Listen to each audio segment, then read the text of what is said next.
Salute. What's up, guys? So look, we got to go with today. Listen, what's really interesting is, how you can get somebody who thinks that they're smarter than you, right? So they think that they're smarter than you. They're coming in and they know without a shadow of doubt that they're smarter than you. They come to you and let's say you're selling a car, right? Now you know your car is worth $1,000, and they walk up to you. They said, "Man, listen. I will offer you right now if you take it off the market today. I will offer you $2,000 for the car, right? And you already know all the things that are wrong with your car. You know it's worth a solid $1,000, right? But they're saying, nah, man, we know how good you've taken care of it. We're gonna give you $2,000 instead." And so you're saying to yourself, you know what? Why would I turn down the opportunity for me to make that extra money, right? Like it's not my fault that they're giving me the extra $2,000 or the extra $1,000. Let me go ahead and take it. So today we're having a conversation about Zillow. They've done that same exact thing. They've done that except instead of being a car, it's in the housing market, right? So now they are trying to offload all those bad decisions that they made during the pandemic, right? So they have all these houses that they've bought way over ask, sometimes over the valuation of the home. And now, guess what they want to do? They want some little suckers to come and take over their bad positions.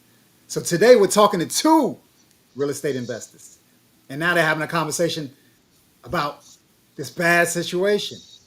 Now, I remember way back in 2019, 2020, people were trying to figure out why in the world is Zillow offering over ask? Why are they offering more than the house is worth? And I didn't know at the time, but this was the reason why. Because they want some suckers to come and take over their bad positions. So today I have two real estate investors. Both of them are very successful in their own right. And they're coming to have a conversation with us about how they, from the standpoint of investors, are seeing this situation, right? So the first person that we're going to have up is PerryUnlikely. He's a brother to the channel. He's going to talk to us about how he sees this specific situation and what it means to him for Zillow to be offering people a 1% interest rate. Salute, Perry. How's it going? Good, man. How's it going? Man, we're doing good, man. Listen. They trying to hand it over. Do a little on us, right? They try Yeah, man. pitch it You to the know, guy.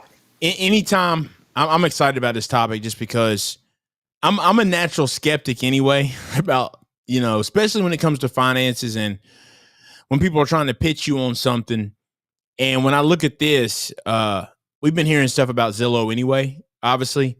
So you take this and you just have to be wondering, let's just take 1% or whatever of the typical home price, and you just got to ask yourself, why would they want to give this to me?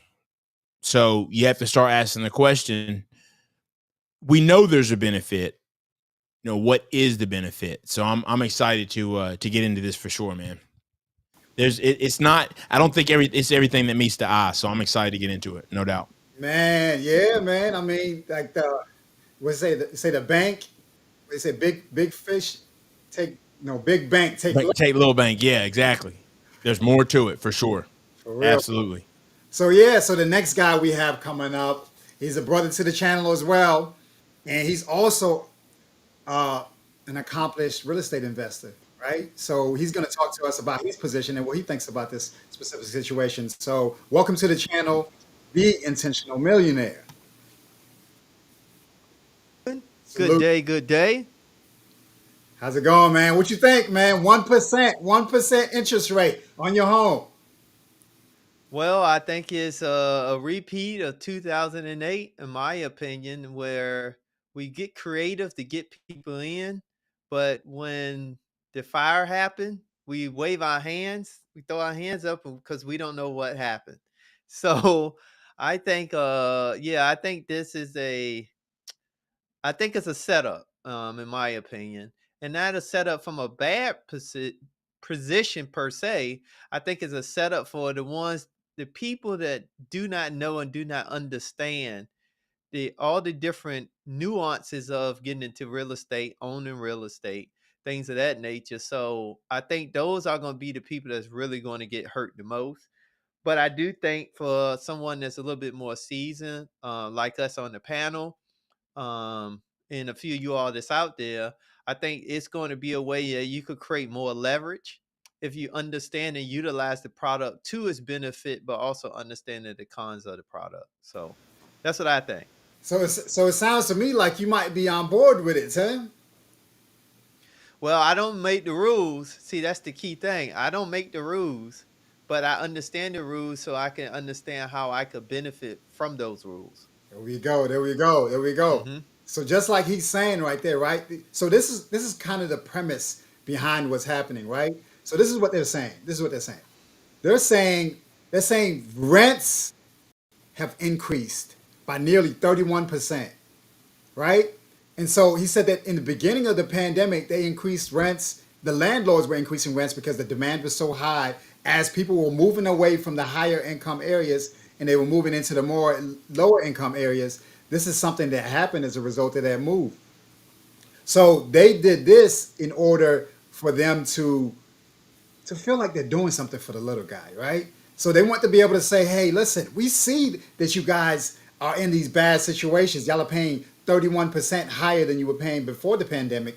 We want to create an opportunity for you now to participate in the real estate space. And we know that you might not have access to an opportunity for you to get your down payment. So instead of doing the 3% that you would get with FHA, you just do 1%. Do 1%, and then the 2%. We got you. We got you on the two. We got you on the two. Just bring your one to the table. What do you guys think about that? They're using the rental increase as their premise behind why they're doing this. What do you guys think that's legit, or does it make sense for that to happen? Yeah, I don't. I think there's more to it than that. And honestly, I've been kind of trying to read to figure out what it is exactly, right? One question I have is, isn't this in Arizona, right? So this is only available in Arizona as it stands, right? And Right. I also want to say this. Arizona is one of the primary markets that Zillow was doing most of the buying early Okay. before That's the pandemic, right? So if we were talking about inventory, this is where a large portion of the inventory lies. yes. And that's what I was getting at was I'm sure they're starting out in the place where they mostly have the most amount of homes, right? To try to get things moving so they can get off that inventory. So they're, to me, they're just trying to find another way to, to unload that inventory. So, also something I saw that was interesting. I read it said the program is aimed at people who can afford the monthly mortgage payments on a home, but who are struggling to come up with the initial cost of the down payment. Me, just financially, the problem I have with that is, you know, let's just think about it. So $500,000 home, right? 1%, we're talking $5,000. Yep. If I'm going to buy a home now, and mind you, I'm talking 500,000. If I'm going to buy a home and I can afford, the mortgage, right? Yeah. Now, what kind of sense that you tell me I can afford the mortgage? Fine. Based upon what you're already paying for rent today. Right. I can afford the mortgage fine, but I'm just having a problem coming up with the down payment. So you're telling me you're going to give me, so at that point, 3%, we'd be talking 15,000. So you're telling me by you giving me 1%, I'm in good financial order with everything because you're going to give me 1%, $5,000. If I need Zillow's 1%, I'm not in good enough order to be buying that house, in my opinion. That's Yeah, the way that I look at it. yeah, I agree with you, Perry. We lost your feed, but yeah, Oh, my bad. I agree with you. Check to see if you are Yeah, I will. if you clicked it off. But yeah, I mean, what do you think, Tim? I think it's a few red flags in it. The first thing is I think you have to consider if they not gonna do the standard 3% FHA down payment, then my question then become is that 2% is going to be added to the total cost of the loan. So that means now they can make more that $2,000. Let's just say in Perry's example, the 500,000, the 500K home, five, 3% down. Let's just say 3% down, 5% down. I'm sorry, 5% down. Then that'll be $5,000. But the question with that is, if they only have to do the 1% down, let's just say for example purposes, they only do $1,000, then that means the extra $2,000, they're going to attack that to the total cost of the loan. You look at interest on that $2,000 can end up costing them maybe $30,000 if you look at it over the term of the loan. That's one. The next thing is, my question would then be is the interest rate going to be increased because they getting incentivizing them to get in, but we're going to increase it in the inside of the product, which we're going to charge you more in interest. So that's the next question. And then the last thing is, they still own the asset. If it's the Zillow's asset they're trying to offload, so they're gonna get you in interest now, and then if you don't pay in the future, then they're gonna keep the asset and you still gonna be out of a home. And then my last thing is, for people that's buying a home, if you have struggling doing the down payment, you might need to wait to buy a home. I think that's the first red flag that we have to take as individuals is if you're going to buy something and you got to do a lot of, I say, finagling or juggling, that's a sign that it's probably not for you, at least not right now. Because when you prepared, it should be a streamless process, at least from your end. And if anything pops up, it should be from just their processes or some bump in the road they may have, but it should not be you got to do a lot of stuff on your end to make a deal work. I agree. I agree. I mean, just think about it. Imagine how tight of a situation it is for you to only have 1% in, and you feel like these people are doing you a grand gesture. Now, my question is, how much overvaluation do we have in the house already, right? And are we using their appraisers? Are we using a separate bank's appraisers in order for the appraisals to be done? Do they have a preferred list of people who are participating in the transaction? Because we already know that a lot of the positions that they bought into the houses are already high. So who's involved in the home buying process to actually make this a legitimate process? Or did they just create some loss leaders for themselves in order for them to be attractive to the marketplace, in order for people to consider them as a great opportunity? Wow, these guys gave me $50,000 over my value of my home, so it shouldn't be nothing for me to consider them as an opportunity for me to use for financing my next home, you know? So, I mean, it might be just like a loss leader, just like a Costco or some of these other many companies that have specific products in place that they know they're not going to make money from. It's all about increasing the appeal from a marketplace standpoint, you know? So I just think that it's really interesting. And I remember when some of my real estate brothers, they were going out to Arizona. I remember when Max Maxwell went out there to a Zillow home.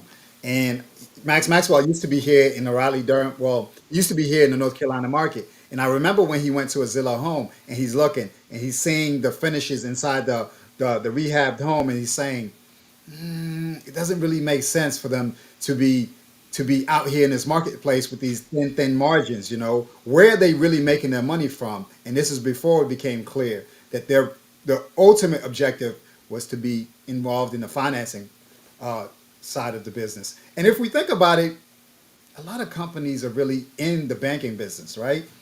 We have Starbucks who's in the banking business, right? Because people are buying money into their gift cards or their memberships, and so now Starbucks has all this access to funds that now they can deploy into the marketplace and put it to work. So Starbucks, in consequence, ends up becoming a bank as a result of this situation. So we could have a similar situation with these guys. They have fintech money, they have potential private equity money that they're trying to deploy and put the use out here. But from what I'm understanding, everything that happened in San Francisco was partially the result of a Zillow or an offer. Was it not offer up? Um, Was it Redfin? Open door. Now, Redfin is more so involved in just the transactions, but they do like the 1% transaction, and I don't know why I keep losing you guys, but it's just kind of that situation, where these guys are clearly coming into a very disadvantaged position, and they're finding a way to still participate in the marketplace. What do you think, Perry? Do you think that people would be willing to consider this sort of opportunity out here as far as Yeah, I mean, I think people will, and I might have had it mistaken. I think I've been saying it backwards. You know that it's 2%, right? That they'll give you 2%, so you only have to pay 1% down. Correct? yeah, I've been yeah. saying it. I've been saying it backwards, but I feel the same way about it personally. To me, I don't even think at this point. I don't even think you should get a home personally. If you can only put 3% down, even set aside from Zillow, I don't think you're ready to get a home. I mean, it's just with the interest rates where they're at. Um, so either way, but I just want to acknowledge I think I got that backwards. But yeah, I think at the core of it, I still think you should really try to put 20% down. But I do understand for some people, 10% is way more reasonable. But my thing is this: 10% probably okay back before all this craziness, but with it going up as high as it has, just because you've got the credit per se, right, and you can get in the home, just doesn't mean you should be taking that deal. And I think some people will do this, but I think it's going to be the people who shouldn't be. So that's kind of my take on it. What you think, Tim? You think it's advisable for people to take on this? Would you say in the list of options, would you say that this should be option number one, two, or three? Let's say number one is FHA, right? Number two could be maybe like a NACA or something like that, right? Which also offers down payment assistant and also the opportunity to buy down your loan. And maybe we have Zillow, and maybe after Zillow we have maybe like a seller financing or something like that. What would you say? I think that's a trick. I think that's a trick question because I think it's a few factors that one has to consider. Just picking back and off of what Perry mentioned, was the first thing is just based off the marketplace right now. I think most people should not be buying right now. With as far as this option go, I think it should not really be an option if you really going in with a low down payment because that means that you're going to either pay now or pay later. So you're going to pay more throughout the duration of the loan. That's the next thing. And then on top of that, I think you still got to think about with home ownership, there is costs associated. So the problem with that is with the 1% down, it's going to cost people even 2% down. People, I like to say it's almost like going to a buffet. They're going to overeat, meaning they're going to overbuy a house bigger than what they truly can afford. So I think that most people probably should not do anything. The only way right now in this marketplace, I recommend somebody purchase a home if it's an absolute 100% deal. And there's several factors that you have to consider when you say deal. The very first thing is you should be going in with at least 30% in equity in this current market. I Come say on, out of the gate. 30%. Um, So we're gonna go. yes. We're gonna go back to Perry example, right? So 30%. Mhm. What's 30% of 500,000? So you're saying that they should be coming to the table with. Let me pull it up. I'm at. I'm a C student. Hold on, guys. But go ahead. Go ahead. Go ahead. Finish your statement. I'm gonna let you finish. Yeah, so 30% meaning if they factor in their down payment and the equity that's already pre-existing in the home. Uh huh. Because if the thing is the money is made at the buy. So if you don't have those numbers that's checking but prior to you ever looking to buy, then it's not a good deal anyway. Because why? You got some cushion in there just in case the market fluctuate. And I think that's key. And that's what a lot of people did not consider back in the 2008 real estate crisis, is going in with equity. So that way, if the market changed and you have no control over the change in the market, then you have enough equity that could weather the storm and you won't be necessarily upside down. Yeah, I mean, if we're being honest, you know, I was being conservative with my math over here, but 30% of 500,000 is $150,000, Tim. So you're saying that Hmm. you should have a Yeah. $150,000 cushion before they even come to the table with a $500,000 deal. No, I'm saying between what they coming in as far as their down payment Uh and the equity that's already in the home. huh. So Absolutely. they should be 150 to the good. That's correct. Mm. On a $500,000 home. Absolutely. What do you think, Perry?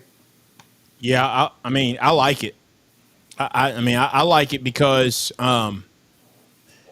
you have to give yourself a measure of safety, right? Yep. You got to give yourself a measure of safety, which certainly, like in an investment, right? Certainly, like you do that with an investment anyway. That's why people always say, you know, the average homeowner, they go in and they smell cat pee and they walk away. That's what I'm looking for, because everybody else is running for it. So running from it. So nobody's trying to get it. And I know it's a problem I can fix quickly. Uh, So I definitely think I agree with him. And I think what Tim's essentially saying is, for most people, you have no business buying a home. The majority have no business, and that type of buffer will keep you out of trouble, you now, know. now, are you guys talking about like a duplex or a quadplex that the guys are buying at 500,000? Because 150, some would say 150 is super aggressive. Well, I think what I- Tim's saying is we're using 500,000, but I believe he's saying, hey, if you can get $100,000 home for 70,000, then don't put nothing down on it, because you got Right. 30% Right. So, equity in it. So it right. ain't really about the money. It's like either Hmm. way, it doesn't matter. If I get $1 million home, by the time I close on that, the equity needs to be at about 600 to 650,000. It's just a numbers game, and it's more about having equity and room to move, more so than about just having some big down payment. Now, if this was 2008, heck, man, you could slide into it, after the crash, or so let's say 2010. If you could slide in it with 1%, you'd be fine. Right. As long as you can make the payment. I still wouldn't suggest that. You should, but really, it's just one of those things that's so low, it's coming back. But we're at the whole other extreme, so you've got to really open it up and have some room. And I think the way that Intentional Millionaire is looking at it is, if you go by that, we very well in a year or two, based on how the market goes, could be back in position where we're saying, hey, take that deal, and it could be a lot more slim because everything's come back in line. So it's really one of those things to keep you out of trouble, you know. Yep. And a great thing about Perry just summed it up right on point. Because the benefit of the 30%, see, it's about 30%. You need to have a basis on your strategy. And I think too many times people purchase homes just because of how they feel, but they forget about is numbers associated and costs associated with home ownership, whether it be your primary residence, rental property, commercial real estate. There is a cost associated with that. So you have to have a standard. The great thing about the 30%, we're just using the $500,000 home as the example. The benefit of that is, regardless of what the market do, you have cushion if the market continues to get out of whack. And it's something that we never planned for. But in the same token, if the market change again, you got so much more leverage and headway now. So I think that's the key, is it gives you, it's almost like it puts you in a position where you still have some leeway, good or bad, because you cannot control the market. The thing you have to do is, how can you mitigate the risk of you losing your home and losing your dignity? Yeah. So by doing that, the 30% will help you. because it's very rare that you get 30% swings in the market. You get gradual swings. It's just in this last period, because what the thing we have to factor in is COVID has caused so many things to get unnormal. Everything has been erradical since COVID. So you got to think radical for the outcome you're looking for. Yeah, and let me just add this real quick, because this is something people that don't. I don't know that people that haven't bought a home think about this. So some of these homes, right, especially if they're in Arizona, they've been sitting. Some of them don't have appliances. Do you got $6,000? I'm just talking for the kitchen, because you know what you get when you rent an apartment, the white fridge, with just man. I mean, when you get up to a $500,000 homes, we're talking about French doors with the freezer on the bottom. I mean, this stuff costs. I mean, so you got, if you're going to buy the home, you have to have certain standard stuff that goes in it. You know what I'm saying? Like your refrigerator that you would typically get in an apartment isn't even going to fit in a home like that. It won't even fit in the gap. The gap's way too big. You got to think about those things. If you're coming from an apartment, right? Stuff to do the laundry. Now, so if you're talking all that stuff, that's what you really got to ask yourself. I mean, you want to get in a home, but if we're really squabbling over a couple percent, can you afford to really do the other stuff that's needed? I had to buy a refrigerator. They just delivered it last week. It was just time. I got to do a French drain to take care of a drainage issue. So I think people who have been in a home probably understand that. But if you've not, and of course many of us have lived in a home that haven't owned their own home, but it's different when it's coming out of your pocket and it's just really expensive. So there's a lot of things that go wrong. So when you're talking about these more expensive homes, it's just one of those things that just doesn't make sense. And I would almost say if safety's not the issue, right? To me, it's one of those things where if safety's not an issue and you can find a home that's even lower than you would really want, I'm almost treating it like a car, right? We know that used cars for a while were absolutely ridiculous. You're better off buying a throwaway. And I say with homes because you need to be in a safe place, right? But you're better off because there's a certain amount you can put down on a car. It doesn't really matter if the car is good enough to get you through, let's say 3 or 4 years. It doesn't really matter if you're a little upside down in a purchase like that. If the car is going to be okay and get you through, you're not going to be in trouble. But can you afford to be, $20,000 upside down in the car? That's crazy. So that's why he's talking about that buffer to keep you, because let's face it, there are a lot of people, if this market tanks, they're stuck for a long time.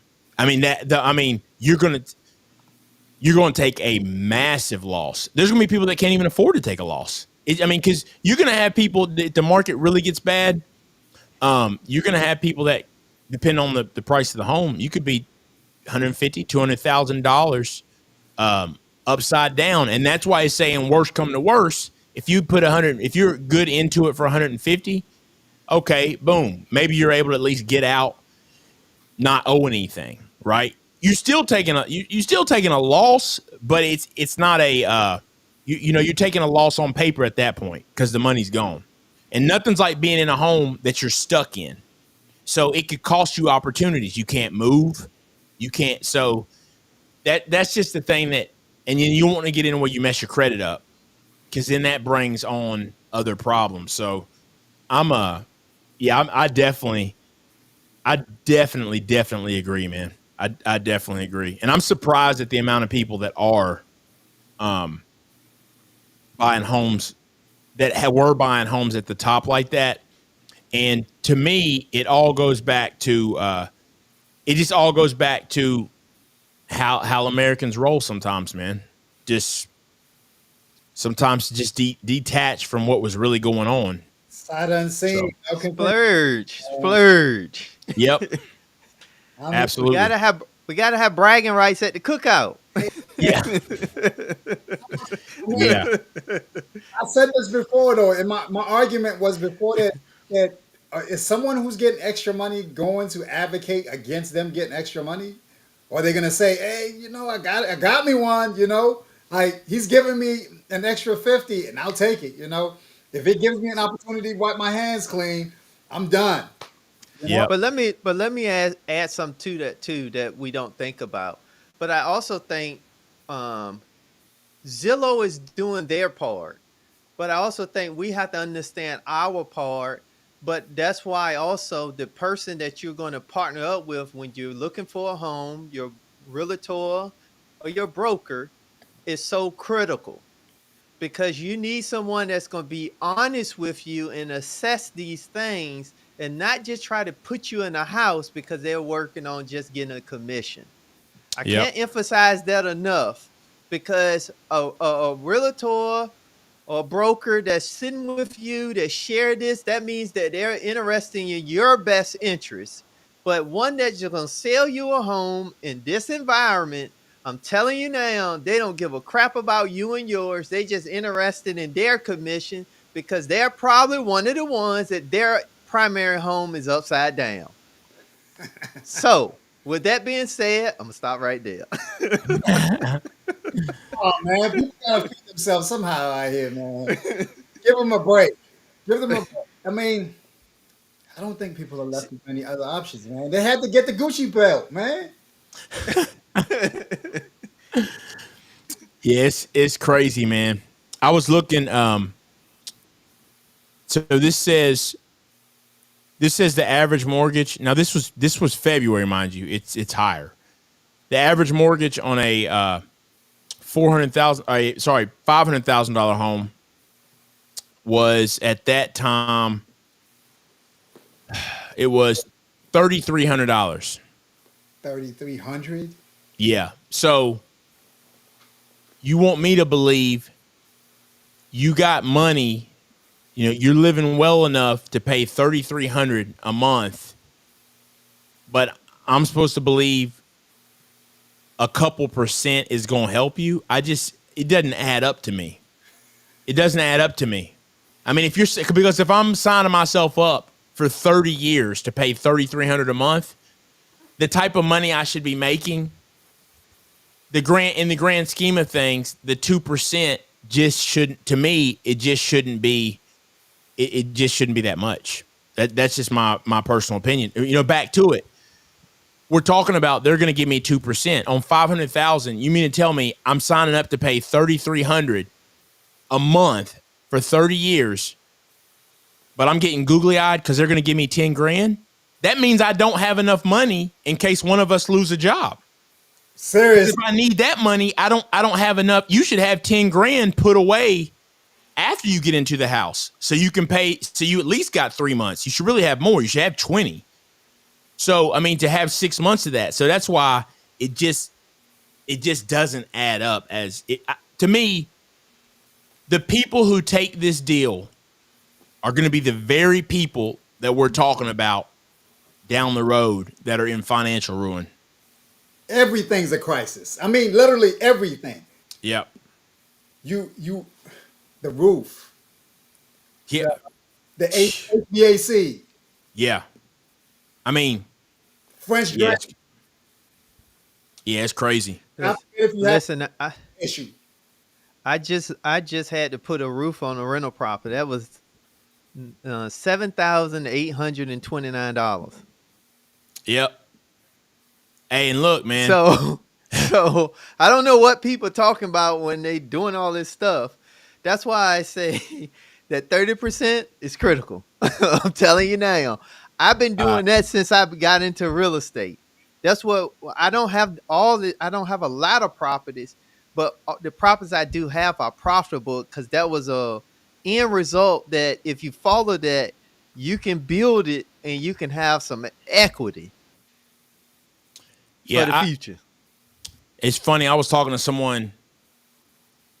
my brother-in-law last, I think it was like Thursday or Friday. And I was telling him, I mean, I come from pretty humble beginnings, and I was telling him, man, I didn't really realize, like, I never conceived when I was younger that some homes have two ACs.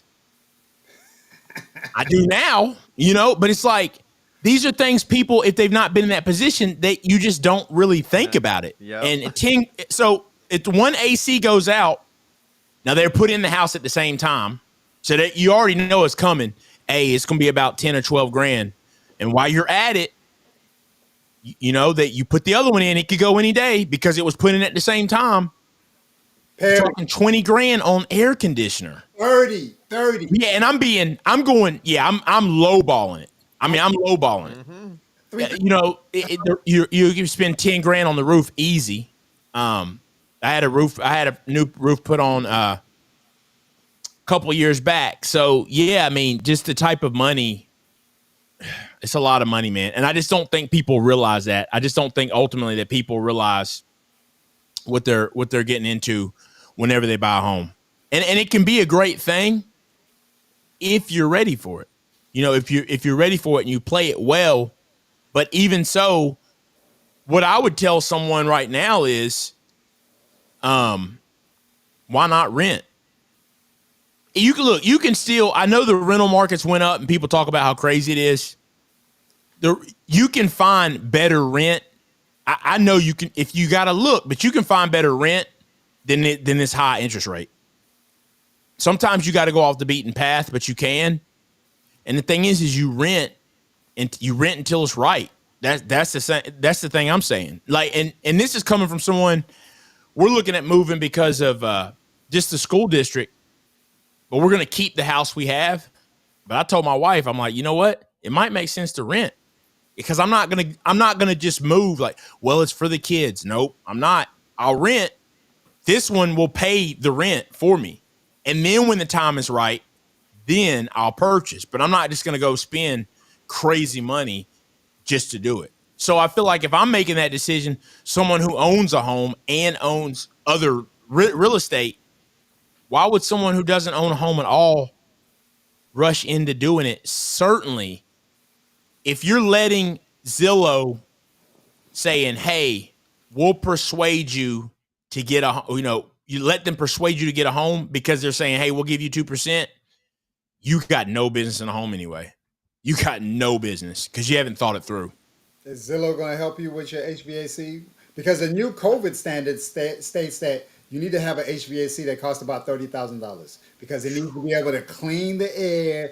It needs to meet the newer standards that are out there for HVACs. I mean, everything's a crisis. Don't leak. I mean, your house needs to be seamless. Now, people are saying that maybe you should just buy new construction because it creates an opportunity for you to have a little bit of a cushion as far as issues. But new construction is just as bad. I mean, and you know what? They're not even built good anymore. That's what I'm saying. I mean, they're not even built that great. A lot of them. I'm not going to say all of them, but a lot of them aren't even built that well. You're not guaranteed to not have issues. The key to new construction is you want to try to get the model unit or the unit that's been was almost like the prototype in the neighborhood. Yep. Because you'll get the biggest bang for your buck, as well as you know what you're getting. Yes. So I mean, new construction is not really new anymore. Because what they tend to do, especially if they got a large project in the material, it was hard getting the material. Then they normally cut back and use cheaper material halfway through the build out of the community. So you may get some great ones in the front part, and then half butted ones in the back part of the community or the middle section of the community. You're right about that. Yeah, I'm glad. It's funny. They built my subdivision on two sides of the street. My side, there's like 14, right, homes. And I always knew there were more on the other side. I go over there, we walk over there and then walk back. People from the other side come over here. And what I noticed was, now this was 2007, right? Now, my neighbor right across the street was like, yeah, they started running out of money. He's like, they did this side and they started running out of money. Because I asked him one day, I'm like, man, how come the houses on the other side are so packed? Because we just have more room over here. And he's like, man, they started running out.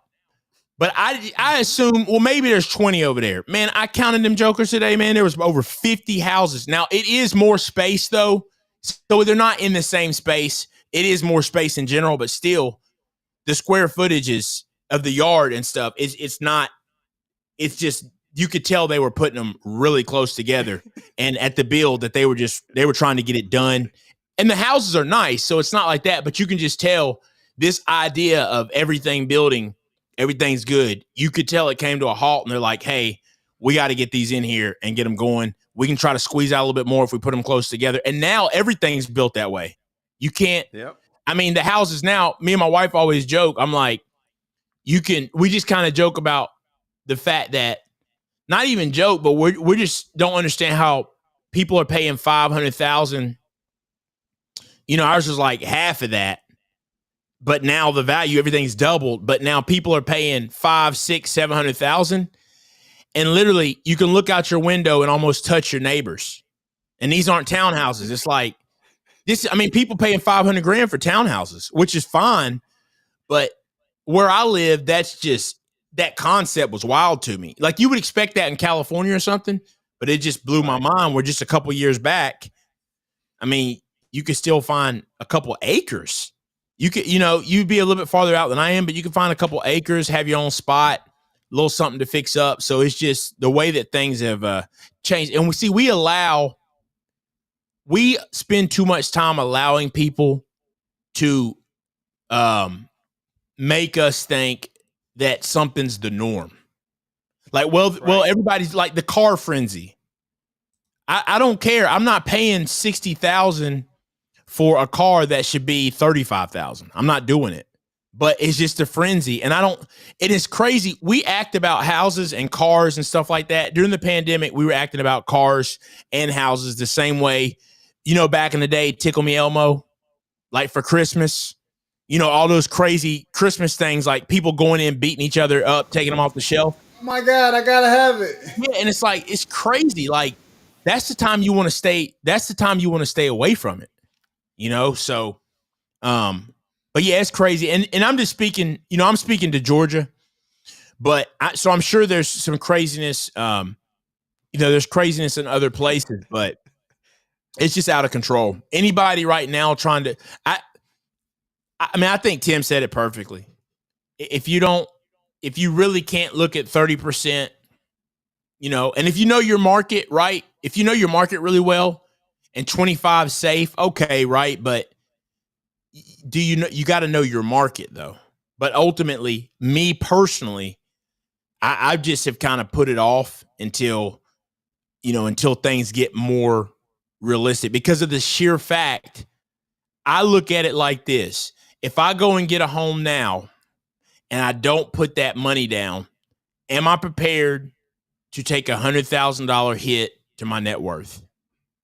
It's just that easy. Am I prepared for it to drop and me just be stuck? And that's the way you look at it. And I'm not taking that hit. So the other way you reverse that is you find something that needs a lot of work and let that be where you get your deal from. If you understand fixing it up, or if you kind of have an in on how to fix it up.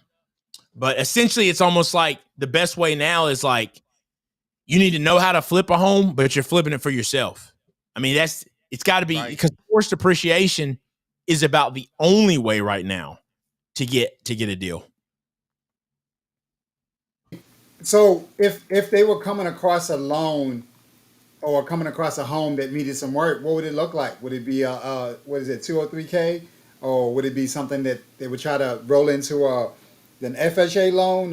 What would it look like, in your opinion, in order for you to be able to? First, you'd have to find the opportunity, someone who actually has a house with good bones, and then you would have to be in a good situation from a valuation standpoint in order for that to be even funded in the first place, right?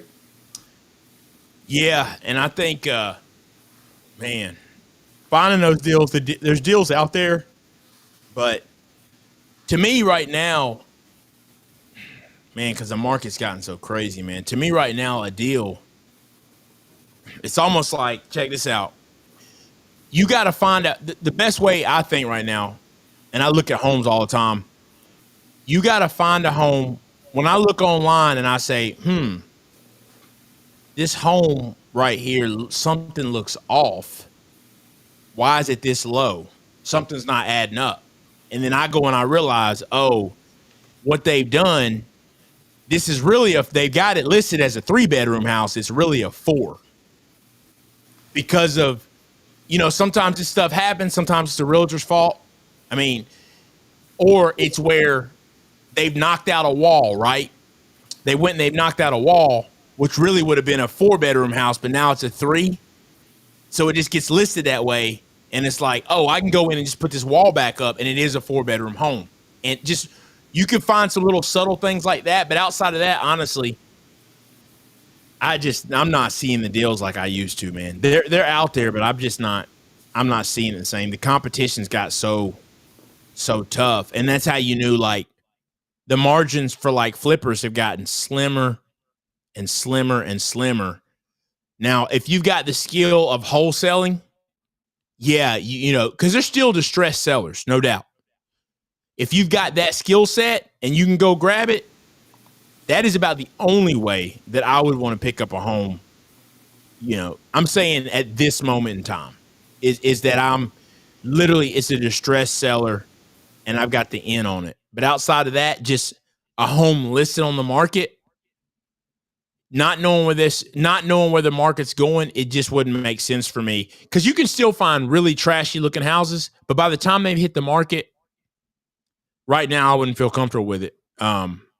Personally, the comfort level I would have is just it being a house where it's off market, distressed off market, and I'm able to get it that way. Because you can build up enough of that, like what Tim was talking about.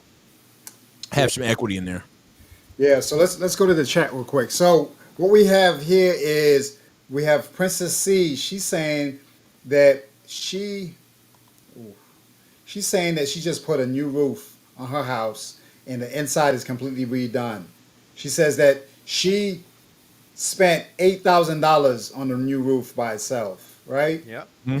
And she's Believe it. saying that she just had someone offer her $19,000 for 3.6 acres. So she says she wouldn't do it, right? She says that I asked her what would be a good number for her, right? This is what she says. She says, right now this area is going for more than twice that, right? So that's at 3840, right? Plus, there is a 3-bedroom, 2-bath living room, great room, probably a great living room or a great probably family room, and a bonus room home sitting on the property with an additional office building. Well, yeah, I mean, if there's property on there, I mean, it wouldn't make sense for you to sell it for 19 if there's already property on there, unless someone is offering you that maybe as a wholesaler. Now, tell us, Princess C, is that a wholesaler offering you that? That sounds like a wholesale deal for 19,000. They think they got one for real, right? So let's see what Uncle Stu said. So we salute to Uncle Stu, and we have Uncle Stu seated at the table. Uncle Stu, he's a fellow content creator, right? And he's saying that that's why he can't move to GA because it's so high down there, right? And it's saying But where I feel like where him and Tim live at though is, well, see, I used to live in Baltimore. There. I feel like where they live at is expensive, man. Yeah, it's getting up there. Yeah, I feel like where they live at is, of course, I was in between DC and Maryland, right there, which is real. It was really expensive. I was in Maryland, but Columbia is not cheap.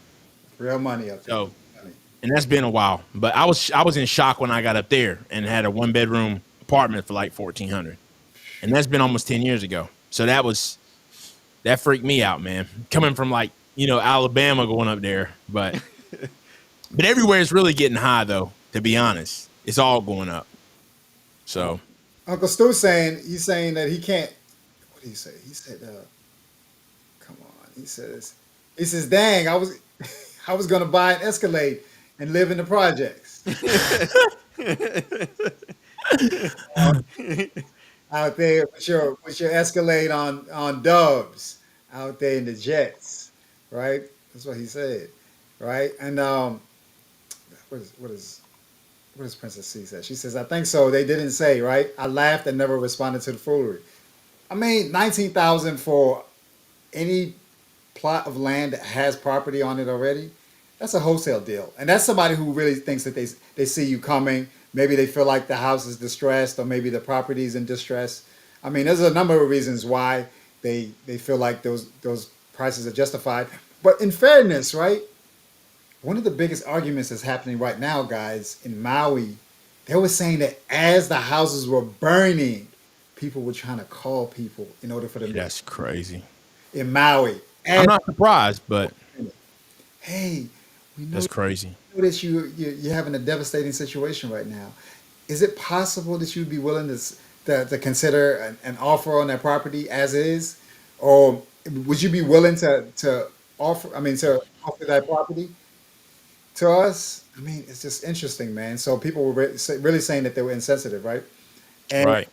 here goes Uncle Stu. Uncle Stu says, "Yeah, but SC is looking real good right now." Yeah, I mean, I've been to SC, man. I don't know if there's anything down there. I'm in NC, so I don't know what is really in South Carolina outside of doing some factory work, man. If I move to SC, man, I'm like, it got to be Fort Mill, man. I got to be close to Charlotte. You feel me? Yeah, I don't know. I mean, like right there, the border. I'm forgetting it. Not Gastonia. I'm forgetting the name of Rock Hill. Rock Hill, South Carolina Yeah, yeah. is Read that. is like Yeah, Rock Hill, I think, is close to Fort Mill, I think, isn't it? it's like Isn't it I want to say they're not too far apart. I know Rock not too far. Yeah, Rock Hill. It's close to the border. Hill, but yeah. So that's what he says. Uh, Princess C says Alabama's going up. Yeah, I mean, way back in 19, wholesalers were in Alabama doing work too. So Yeah. Oh, really? Yeah. Yeah. Yeah. Yeah, I agree. Like, especially Birmingham, Montgomery, like Madison's, yeah, a lot of it is getting a lot more expensive for real. That would have been a couple years, like several years back. That would have been the man. You could have built a real estate portfolio in Montgomery and been rich now. I mean, just it was just a good spot, but all of it just up, up, up, man. yeah, anywhere there's a college, man, a prominent college is going to be good play. Here, Absolutely. here you go, Tim. What's Norfolk looking like these days? I haven't been in Norfolk, man, since maybe 17, 18, dude. It's looking pretty good. One of the areas in Norfolk, which was where the old Military Circle Mall used to be, I don't know. they got a proposal with I can't remember the ex-football player, but they got a proposal to tear down that area and redevelop. And they supposed to their goal is to try to make that area almost like some similar to Virginia Beach, Really? um, where a lot of people able to come in. It's going to be kind of like an open strip mall type venture with apartments, hotels, so forth and so on. So Norfolk is about to come up. The only thing they need to do now is just fix the flooding in some of the parts of the city. But outside of that, yeah. Yeah, Norfolk. I did a little running around up there. What is it, Granby Street, and Yep. uh, I've Tidewater Drive. been over there. I've been over there, Military Circle. Back in the day, Military Circle, they used to have a thing, Perry. If you Hmm. if you couldn't meet a girl at a Military Circle back in the day, You couldn't meet one. you weren't doing it. Yeah. Right. The mall was a different story, but Military Circle. Yeah. They were over there. It was a fashion show over there. Yeah. But It was a lot of gold and it was a lot of jewelry and a lot of gold fronts. Was it? it, Yep. Yeah. it used to be the place to be. Like where you go buy your sneakers is Military Circle over there back in. Oh, okay. Yeah, Let me ask y'all this, man, because since it's real estate related, and I know we didn't never did touch on it. So Jay Morrison's a little different. I'm not going to touch on that necessarily because what he did, his type of investing was more so, contributing to a fund. And I'm assuming not that you can't, but most people that wanted to contribute to a real estate fund like that, they probably don't have the money to buy real estate anyway. Maybe they do, but they want to be hands off. So I'm not necessarily talking about that. But there's a whole bunch of other cats like big business, just a whole lot in general, right? What is it, guys, about what I don't understand is this. And I know real estate, right? But why would either of you two guys want to trust me to take your money and do real estate for you when I should be able to say, look, if I want to charge people for my time, that's fine. But you throw me a couple bucks, you keep your money, and I'll show you what I'll show you what you can do with it. It's just always hard for me to understand how people who do have a little bit of change got smart enough to save up, they got smart enough to have it. But because of little glitz and glamour and flash and talk about we're doing this for the block and all this trash, I'm going to go and give it to someone. I'm convinced I could, not saying you guys need it, but if you did, right? Matter of fact, Uncle Stu, I don't think you'll mind me using him as an example. He's asked me about real estate before. I know he's asked intentional about real estate. Not one time have I told him, well, you just need to give me all the money and I got it. No, I can guide you and here's what you do, but you make the transaction. And I just don't understand why we see the same thing over again. I'm not able to understand that when you don't have to give up your money to be successful in real estate, and you can pay somebody for their time. Once again, I'm saying that if you want to pay somebody for their time, no problem with that. But it's the same thing with these pro athletes. Pro athletes you don't have to give over your money and access to all your accounts to make some real estate moves. Now, if you don't have the time to do it, you do have to find someone that trusts you. But at the end of the day, real estate should be the safest transaction there is because you got all these people, whether it's you're borrowing money, whether it's the closing attorney, there's too much in the way to safeguard you to go give it to somebody and let them do it for you. It's a setup, it's a disaster. I mean, it's wild, man. But I think it comes as a twofold answer, right? Because we're also coming at the whole idea that we don't work together, right? We don't collaborate. We don't trust each other. So it comes with that thought in mind that okay, we can be more collaborative. This guy seems like he knows what to do. So rather than me sitting up here getting all the bumps, let me go ahead and work with him, and then I can avoid some of the bumps, and then we can all eat, on the back end. And then at the other aspect is that whole easy money, lazy money, passive income concept. Yeah. And we eat all that up, it's like, hey, you can passively make this money like the big fish with little money. I mean, $100,000, $200,000 of your own money, you can deploy that into your own transaction, and it can really do something for you. But you have to learn. You have to be patient, and you have to be willing to potentially risk all that money with the likelihood of you losing it. I think that risk aversion, the whole guilt behind us not collaborating enough, and I think also the fact that people like that the access to lazy money, passive money, easy money is part of Right. why we end up in this situation. What do you think, Sam?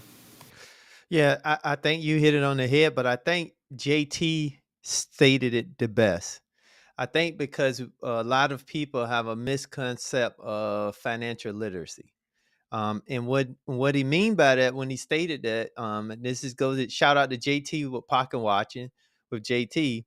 But he mentioned that they think financial literacy means passive income, getting this come up, making money.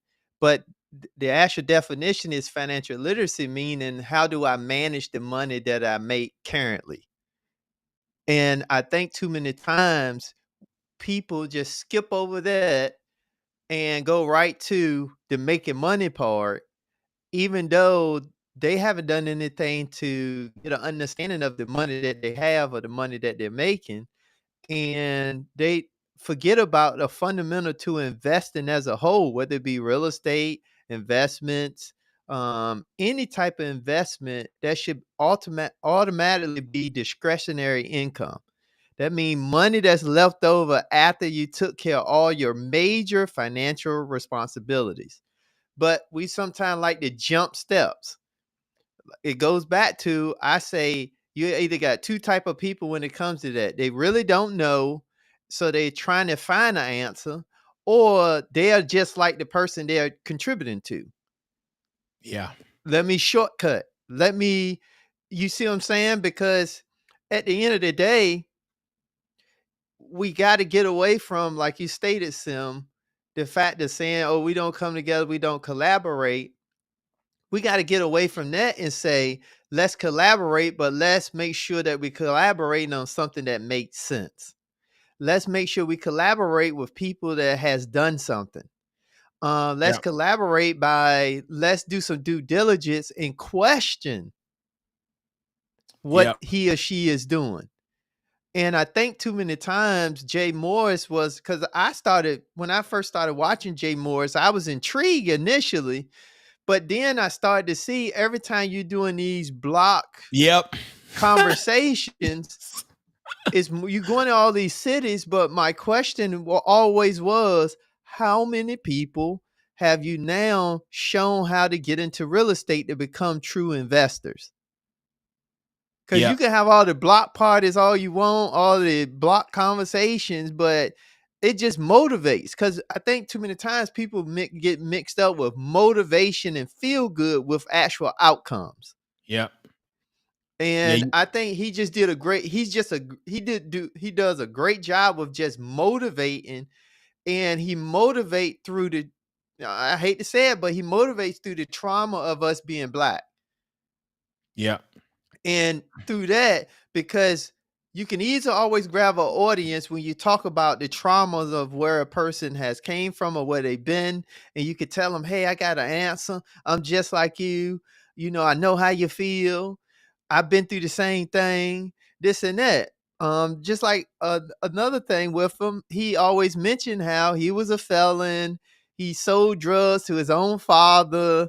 Like, why would you want to work with somebody that sold drugs to their own dad and think that's cool? Yeah. I think you hit the, and So it's funny you said that, because that is I was intrigued at first when I, whatever on the block or whatever, back when he was literally outside with the whiteboard. But the thing is, I was intrigued because it was different, but the intrigue wears off real quick when I don't see anything. I need to see, like, right. I need to see it, and I'm like, hold up. In the time you've been talking from the block, I've been buying properties. Like, I've started actually buying them, and I continue buying them, and you're still talking, and we won't go down this road, but it's like, where's the school at? With someone else, where's the school? There's a lot of smoke and a lot of talk, but you don't see no production. And at some point, it's like, and what blows me away about real estate, anybody can go easily and make it look like they putting some nails in some wood and show a bootleg house. I mean, you could go and fake the funk, not even show the address, and show the house before and then show it after, and it's not even yours, right? But we don't ask enough questions, just like, there's a way to safely verify if someone's home is theirs. Yep. Like, so we just don't ask questions. So yeah, and I think, back to it, it's like it's the glam. It's all that glamorous. It's the glamorous stuff. And here's what's so funny, and it is outside the community. Every time, it's crazy. Every time I see guys in real estate that are actually doing it, they're not flashy. And I can name tons and see these guys now, they may want your help. Like, there's the best, to me, the best real estate guy on YouTube in the history of YouTube is Phil Pustiowski. He's good. Now, he wants you to help him wholesale. I don't have a problem with that.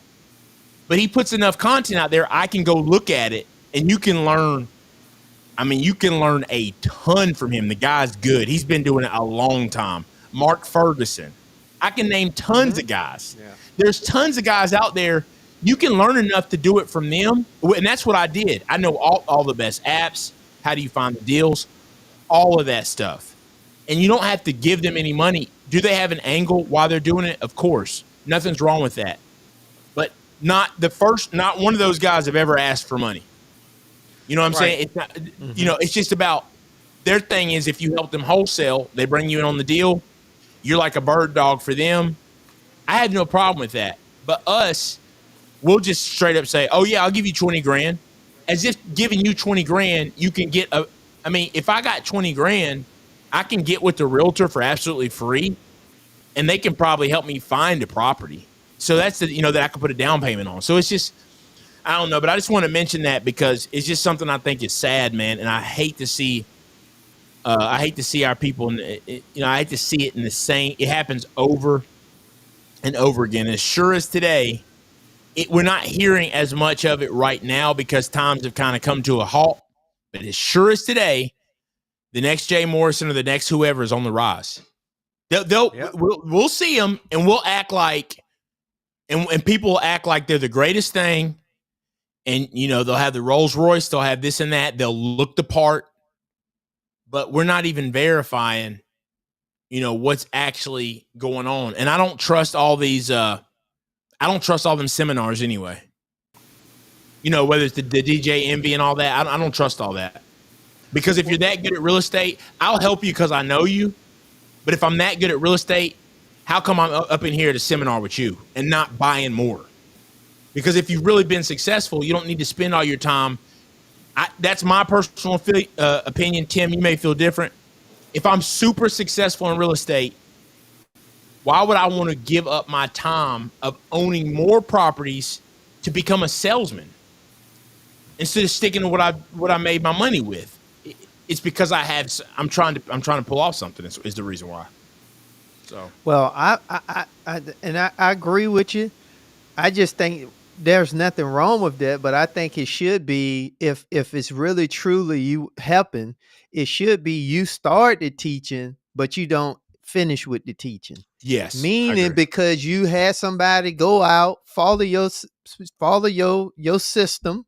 And they got out and they built them a portfolio. So now they're doing the teaching. Yep. Then that way it becomes an incubator of people doing it.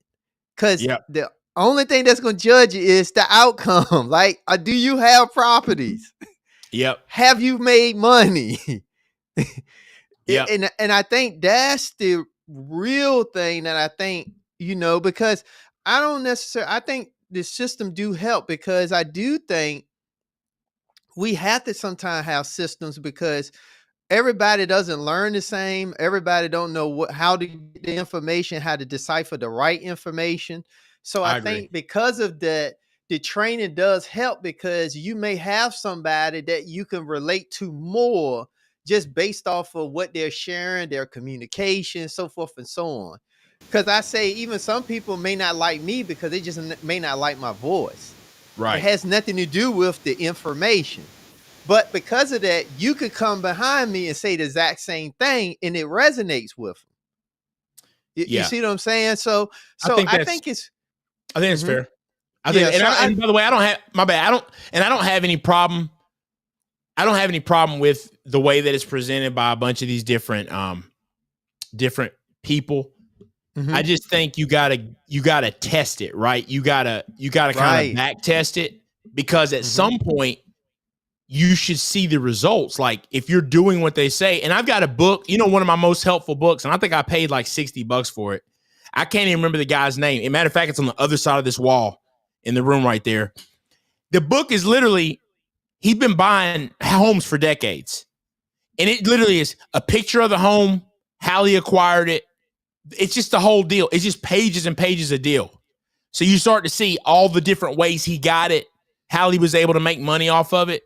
And just for me, being able to go through that, there's no fluff. It's just straight up, here's what it is. But I do believe the bonus of those guys, what I'll say is, and I do believe your Jay Morrisons, your big business, when you do see someone that does appear to be successful, and they motivate you, I do think that's important.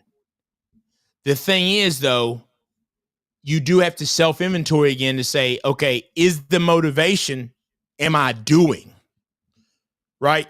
And then at that point, if you're not doing and doing it successful, then you gotta you gotta move on. But yeah, that's just something I wanted to touch on because I've just seen all these cycles, man. I've been in real estate a while now, and I just see the cycle over. And here's the thing: every single time I've been able to say, something's not adding up. It always, and I don't hate on it because you know what? I'm not here to hate, but every single time, it's always went belly up. Every single time, never been wrong. Yeah, and with Jay Morris, I think the big so he was doing the corner classes, and I didn't really the corner class. he never had no testimony of the, I came from the corner class, and now I'm in the real estate. I never saw none of those. And then the next thing was when I saw a video of him talking about credit, and that's when I knew that something is off, because the stuff he was sharing in my years of working with people with credit, it did not add up, and he was telling them stuff that was incorrect and damn near illegal. So I was just like, no. Yeah, and see, that's the last part I'll add real fast. That's another good one.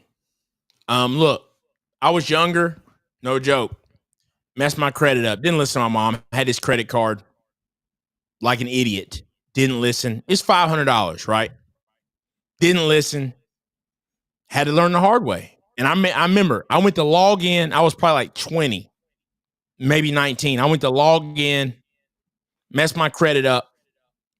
Man, I saw my credit score. I wanted to cry. No joke. I knew I was screwed. Didn't listen. You know what I did? I stayed on that computer right then and there and said, okay, I got to learn how credit works. Screw the credit card. I'm going to get them, pay this judgment off. And like I said, it was literally $500. And being young, I guess it was, I think I literally just didn't pay it or whatever. I didn't pay it or whatever. Just didn't think it was that important. But my mom had told me, man, and I just didn't listen. But you know what I did that day, man? At 20 years old, I got on the computer. I started looking up credit. What makes up a credit score? What's important? How credit card, the percentage, right? How different things work. How history. The worst thing I had going for me, I didn't have any history, and I had basically money that I owed, right? So starting to learn all those components, and I just knew that, hey, here's the deal now. I got to do things right, and I got time. I just got to take my time. So I went and bought a car. I put 50% down on it because I knew they would let me get a car if I put 50% down. It wasn't super expensive. It was like $4 or $5 grand. Put 25 down. I started to establish history, and that's how I bought it up. So this whole thing of, we can fix your credit overnight, it's garbage. It's simple components that make this thing up. And even nowadays, that was before now when you can really because they go through it. I think when people are getting when you are going to buy a home, they can do that rapid rescore, which basically is just showing you if you were to pay off this much, your score would be this. There's no magic behind it. It's, hey, your credit utilization, if you paid this much of your credit card off, would no longer be 50%. It would be 10%. And your average score would be repaired by this much. There's no magic behind that. But all these credit repair companies with all this smoke and magic, man, all that type of stuff, man. And when I see people talk that, man, I get it's fishy to me, man. It's fishy. You got to do the work. That's what you got to get down, but that's not glamorous. So, yeah, man, you're absolutely right. And then you see people telling stuff, saying stuff that just doesn't seem right. It doesn't add up. But unfortunately, man, I think we allow people to go way too far before exposing them often. But, if you try to, not even if you try to expose someone, if you try to call them out, you're a hater, though. So it's just, I just mind my own business, but it's just sad to see it over and over. It's a slippery. Right, but I think we have we just do a poor job as a community with identifying with stuff we know not right, but we rock with it anyway just because they look like us. Right. Yep. When you got to know if because the thing is we got to just do a better job of getting away from what makes us feel good, but do it based off of how does this affect me right now today. So what do Yep. I mean by that? So I give you an example. I was talking to a cousin and he said that, he spent 400 and some dollars on this item for himself. But my question was, but in the same breath, you were stating how you didn't have money for your vehicle. You use your vehicle to make money. Mm-hmm. So make it make sense. So you spending money here that you did not get a benefit from when that same 400 some dollars you could have spent on your vehicle, the item that makes you money. Right. So logically, we sometimes have a disconnect. To me, we have a Yep. disconnect with feeling good but outcome. And the Yep. two has to align for you to get what you're looking for you. But too many times we don't do that. You're We right. just do what makes us feel good, even though logically, when we sit down and think about it, we know it's not right. Right. Most of the time, our innate state telling us something not right. Right. But Yep. we just ignore it. Because why? We want to go with cool, flashy, fancy. I think on the spot live, she mentioned it. We want to go with the entertainment, cool, flashy type stuff, make us feel good because it makes us become numb to what you just stated, Perry, doing the work. Yep. So when it don't work out, I can sit back and blame whatever, take no accountability, and understand that ultimately it was my fault. Or we won't say anything. We'll just go in silence and act like it don't matter. And then we come back out when the next thing pops his head up. Yep. Yeah. Because Yep. it's really, because to be honest with you, and I say this again, it's not Jay Morris that's the problem. Nope. Let's It's be the people. clear. It's the people that support him is the problem. Because You're you absolutely still right. have people get in the chats, in the comment section, and defend him knowing that he's wrong. Yep. And they feel like just because what they tend to forget, just because a person has some good and some bad, they outweigh the little bit of good against the bad. But then you say we sticking together. How we sticking together when he's taking from the people that you say you want to flourish, you want to grow, you want to build with? He's taking from them, but it makes no sense to me. To No, me, it makes no sense. no accountability. So the thing going back to the whole idea of persona, So on the spot really hit the nail on the head right here. She says, I drilled down on a singular purpose for my platform, On the Spot Live. On the Spot Live is a content creator as well. She concentrates on the real estate space, right? And what she wanted to focus on was safely purchasing your first property to prevent being mistaken for one of those real estate people on the internet. That was her primary objective. She has a great channel where she shares information about how you can find yourself in a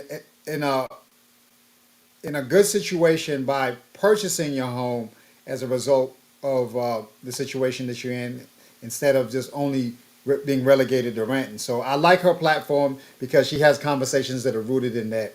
And I mean, we are attracted to like the riz and the charisma, and we are drawn to people who look like they're successful. And unfortunately, social proof is a big part of what we believe to be uh, clues that someone is actually successful. And I don't know. I think that people are not really investing enough time learning, bumping their head, like Perry said, where they're being forced to sit down and figure out how this credit game works. I did the same exact thing as you, Perry. I was young and I didn't take my credit seriously. Now, I think I did do some irresponsible things as well, but then I understood the game from the standpoint of looking at the credit business as a literal game, and it was more so about what they could prove and what I could prove, and then really being in a position where I could say, okay, I live in North Carolina, which is a consumer protective state, so they have certain guidelines in place that allow me to win. So, like for instance, let's say Perry, I'm calling someone who's a collection agency, right? So I could call Mhm. them up and say, hey guys, um, what's your permit number? You know, what actually gives you the legitimate right for you to collect in the state of North Carolina?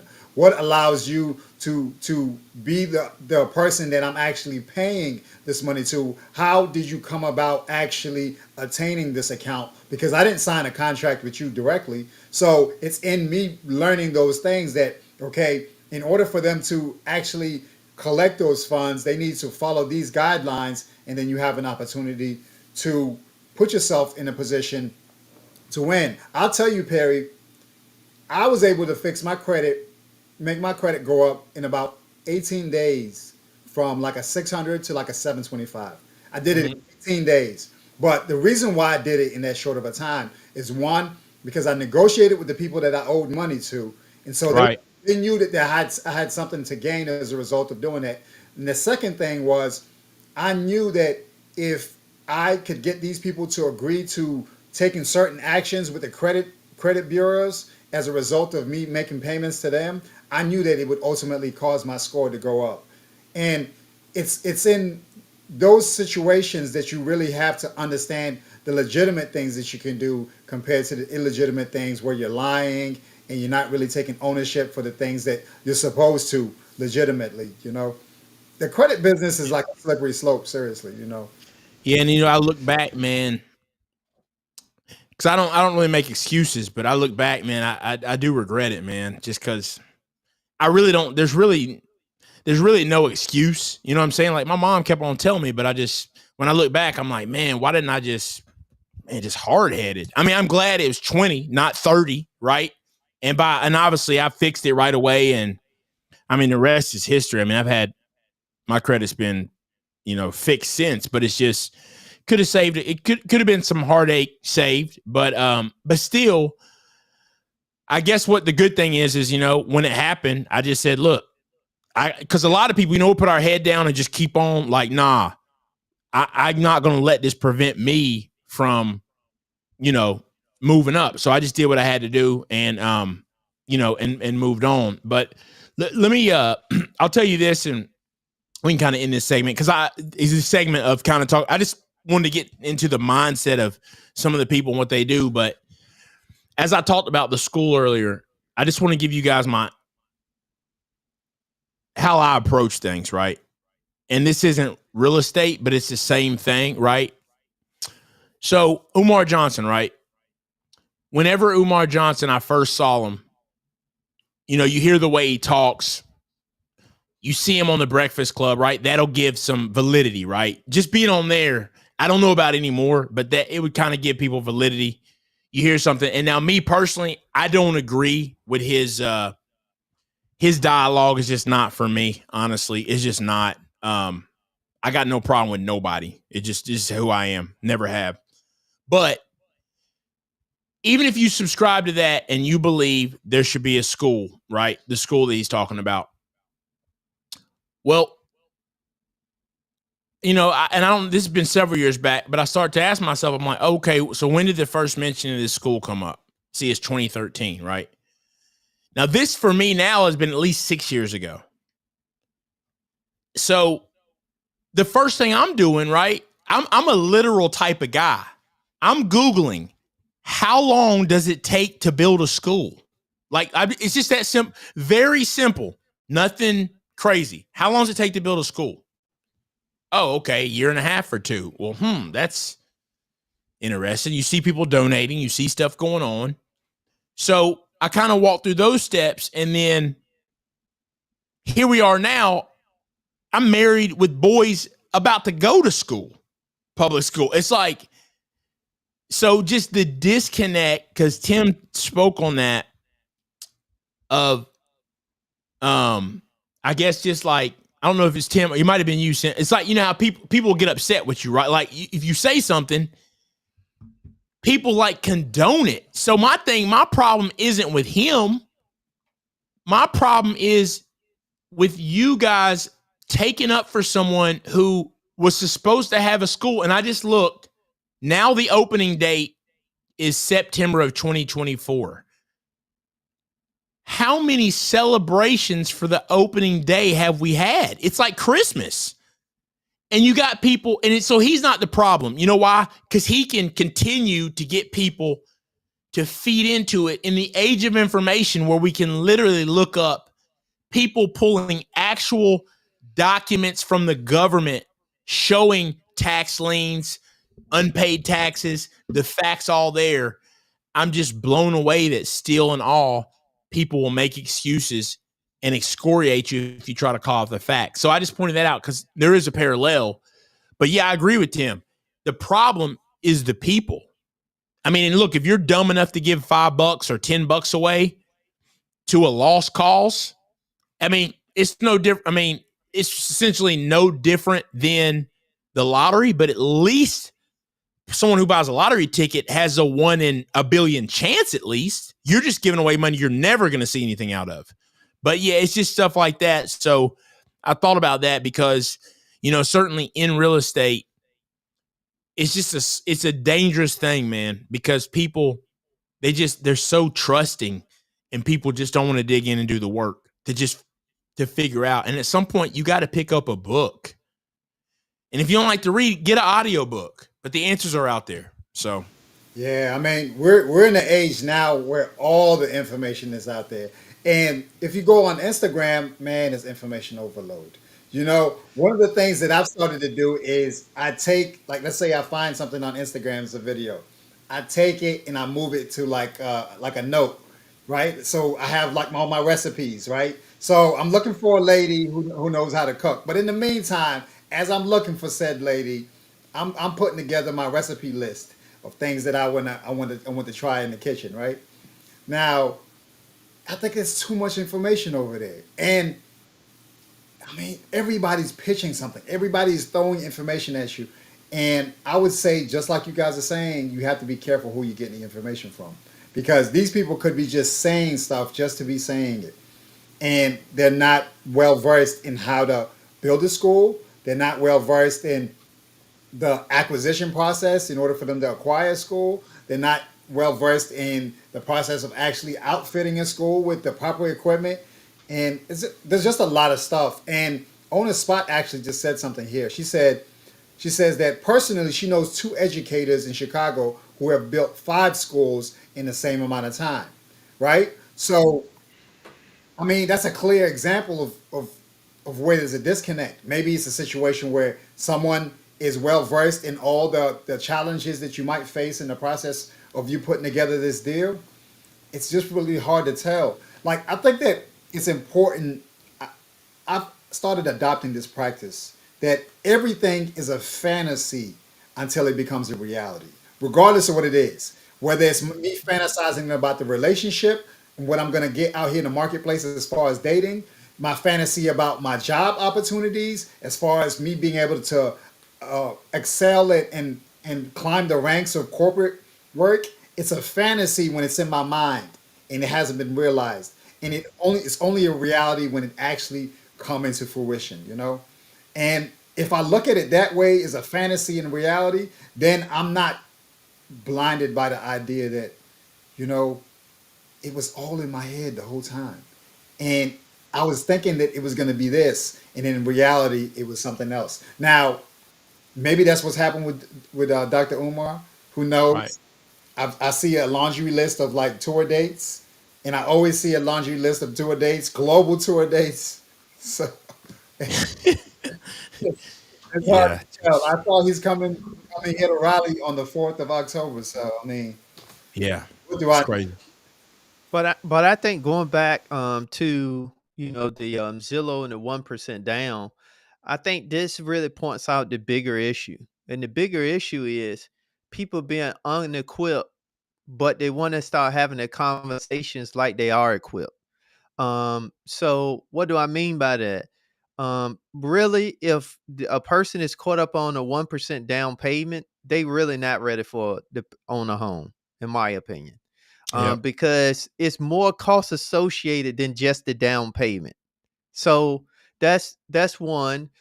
Two, I think too many times, again, we put too much trust into these big companies and organizations and not in any trust in our own ability to go learn and seek the information. Because just going back to something that you mentioned, Sim, is the fact that people, they don't necessarily go out and seek the information, or kind of like with the Umar example, maybe he just don't have is a disconnect in his ability and what he need to do to make the school come to fruition. Well, I always say to that is, when you out seeking the heat and the information, the answers come to you if you're serious about what you're looking for. So two things happen when you do that. One, you get good and you get a better understanding of what you're going after, but also you build tools in your toolkit where you be able to decipher when somebody is false or somebody is totally opposite of what all the time and effort and research you put in. So, but because we don't do that, we never gain those traits that can spill over to other areas. You don't have to be an expert, but you just know enough where you could decipher and discern information. And with all the information overload that is going on, it is a real thing. But when you're serious about where you're going, you're able to still decipher through the fluff. And I think too many times, because we don't necessarily know where we're going as individuals, so we get information overload and we get so distracted, we all over the place. Then when somebody come and they tell us something that we thought we wanted to do, it sound good, it get us focused for a little bit, so we go down that path. We don't do no research on it. We buy into it. And then when it fall apart, we blame them, and we never sit back long enough to say, well, damn, that was all my fault. I should have did this. I should have did this. I could have did this. I could have did this. But I didn't do that. I tried to trust my success and my due diligence through this person that I don't know, don't have a relationship with. I don't know anything about their background. And now I'm going to take that and make that the end all be all for me, because I am special. And for me, that means that I get a pass for me being special for me. Yeah, and then it ends up being a situation where they're blaming said investor. Oh, they took all my money. Well, I mean, Cause you put it on them. right, cause I can't. I can't be mad at Omar anymore. Cause people know what it is. They know the school still ain't coming, and they still, every time he go speak, they run and support him. Yeah. You Cause know, we like the things that make us feel good. Make me feel good, like they said in Monster of the Ball. Cause the phrase is false. When you feel good, you do good. That is absolute false. yeah, You do good when you go through something and you hit your damn head. yeah, yep. You got to learn your way through it. See, this is what we buy into these phrases, and the problem is we don't even have the discernment to question what do it means or how does it really apply to me. See, I felt the best is when I bumped my damn head, I bust my head to the white meat, and then I had to come back and I had to pick myself up, I had to sew myself up, and I got through it, and then I was able to look back and say, man, that scar went away. Damn, I'm good. Yep. Yeah. You're so right. Hey, you know my first real estate deal, man. It wasn't my first deal.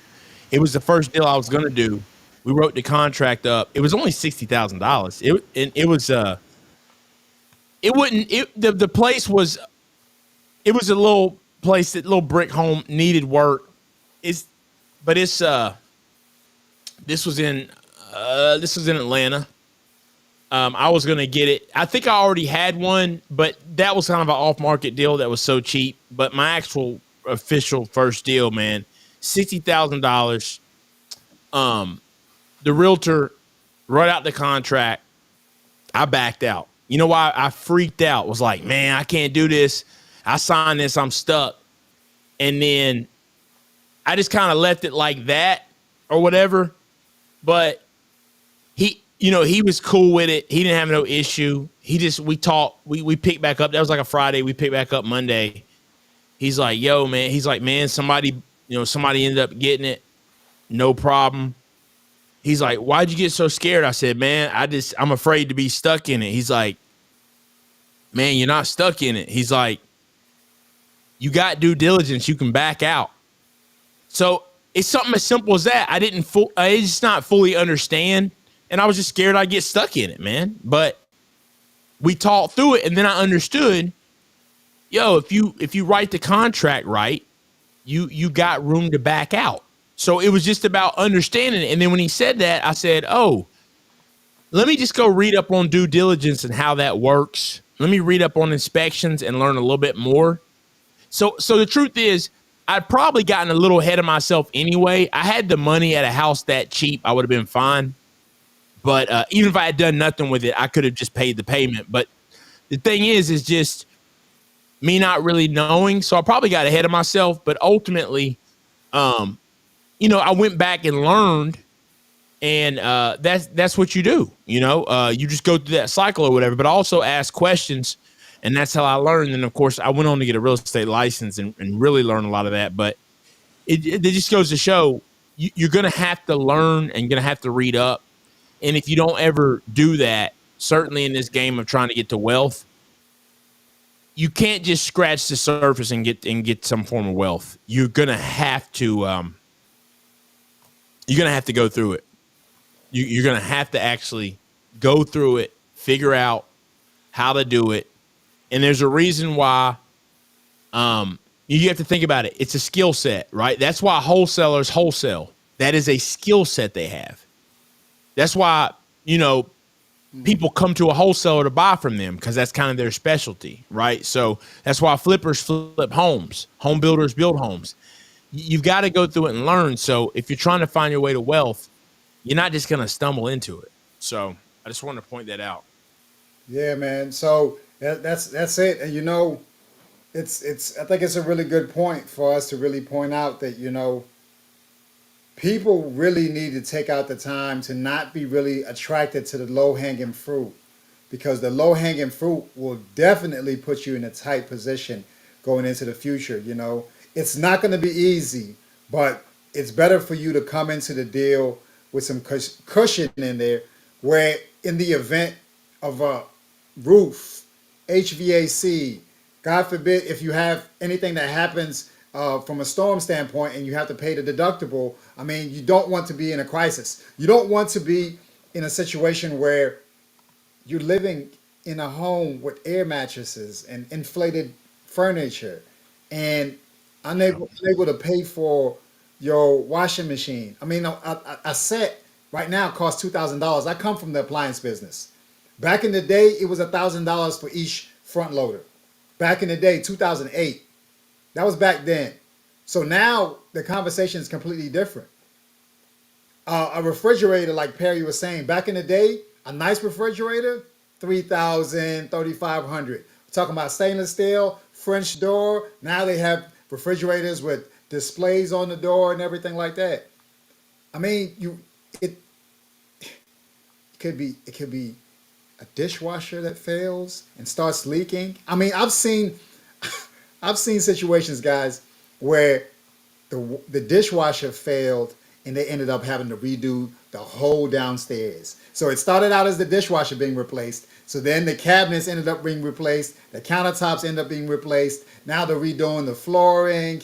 Now they're going into the bathrooms. Before you know it, you're many, many thousands in it, And if you're not in a position to handle those emergencies, those crises, those potential crises, without the emergency fund in place, you're going to be in trouble. Yep.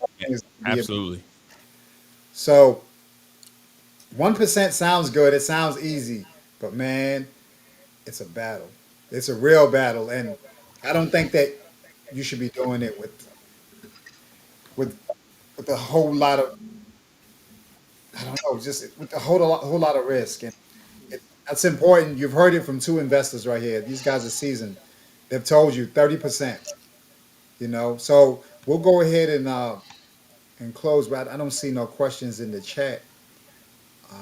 Salute to NA for coming through. We appreciate you coming through. What do you think, guys? Now, would you guys take advantage of an opportunity to get 1% interest rate on your mortgage? I wish we had Mortgage Boss over here because she's a mortgage broker. She's a loan officer.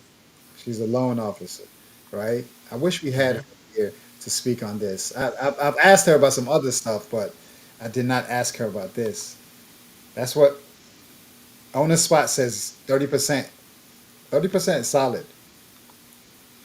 But you're not going to have the 30% if you're spending all of your money on your living. And it's these companies, these private equity funds that are coming and buying up this property and making it impossible for us little people who don't have the unlimited capital to really buy into these homes. And then we find ourselves having to buy from them when they overbought in the first place. It's really weird. It's like the person that you sold to, now you're trying to go buy from them. It's just a weird situation, in my opinion. So, in closing, Perry, I'll let you go ahead and go. What do you think, man? What should the people know and understand about this deal in general?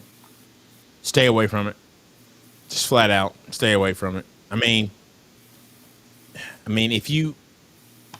I would stay away from it, man. If you like Tim said, you got 30%, you know, then cool. But outside of that, I would just stay away from it. Trying to get, you got to realize that they're offering you this for a reason, and it's because they're in a spot that they need to come off of these homes. Not to mention, they bought these homes. There is an extra cost that comes with these homes sitting. Anytime something sits, that's actually the worst thing that that's the worst thing you can see is when a home's been sitting. It means that work's going to have to be done to it. We don't know if there's vandalism, and there may not be, depending on where these houses are at. But I would stay away from it. I would simply stay away from anyone who's offering me a percent that's not in the traditional type of real estate transaction, right? That's based off of just the market alone, where you can get concessions and things like that. I would absolutely stay away from it. And even a regular conventional mortgage, 10% is not enough right now. So um, we don't know where the market's going, but there's a good chance that real estate does decline. So because of that, I think it's best to wait it out unless you're in a financial state where you can just afford to move forward.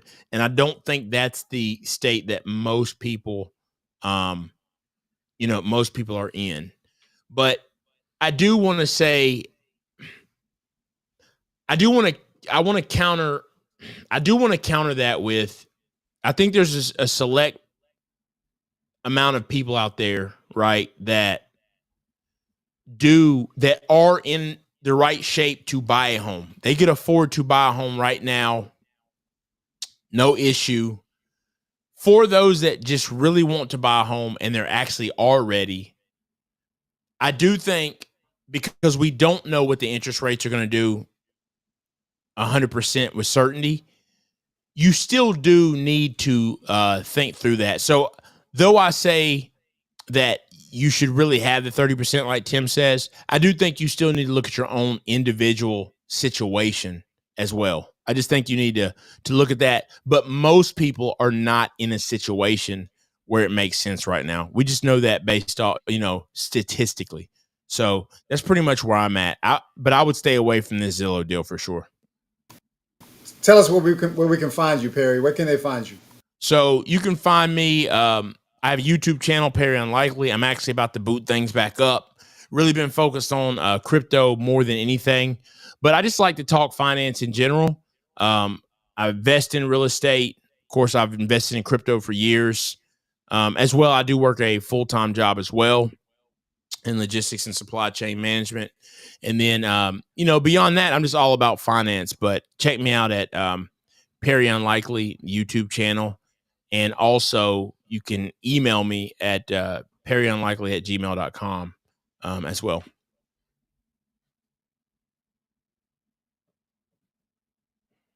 All right, Tim. So what do you think, man? What ultimately should they get from you in reference to the situation, and what can they find? Well, I first thing I totally agree with Perry. I think they should stay away from this for the vast majority of the population. Um, I think the biggest takeaway for me is I think now is the time is for people to be prepared. I think people really need to. I think on the spot live, she mentioned it in the chat. First, they need to make sure that you get the debt to income ratio down. I think people need to get the debt to income ratio down as low as possible. I think people need to get out of debt. And even if they need to extend where they're staying in an apartment, get all the debt paid. And the only thing they be responsible for is the increase in rent as far as overhead go. So the only overhead should be instead of them paying credit card payments, car payments, and all that stuff, why don't you take the 1% and put it to paying off your debt? And look at the 1%, not over a year, but how can I pay extra 1% to get myself totally debt free and go ahead and renew my contract? Because now I'm going to be in my, I like to say, my incubator state where I am festering my money, I'm growing my money, I'm building my cash reserve. So that way, when the market shift, however it shift, you can now have options. And if a good deal do come across your desk, you can react then. But also too, you could be in a position where you can be competitive if need be. So I think that's the first thing. I think the next thing is you need to now start doing more due diligence on what is going on when you look at the markets. Um, Now is a time for you to actually start vetting. Since you're not going to buy, you should now start vetting your real estate team. Who you're going to have to be your agent. Not just going and getting a random person that you just kind of Google or whatever the case may be, which that's fine to start. But now you need to go in with questions. You need to go in trying to gather information and see how they're going to help you help them. Because every relationship, especially business, it should be a win-win scenario. It does not have to be win-lose. If you teach and look for a win-win, you're going to find win-win. So that's the next thing. And then the last thing is never be bashful about asking the questions. Ask the tough questions. Go in. You should go in and get yourself pre-approved just to see what you qualify for based on your current state. And that should be your strategy and your game plan to get started and be prepared. There is no way to talk about what Zillow is doing at 1% if you're not prepared to be able to, one, purchase the house, put down, if you're looking from a traditional conventional standpoint, putting down a 10%.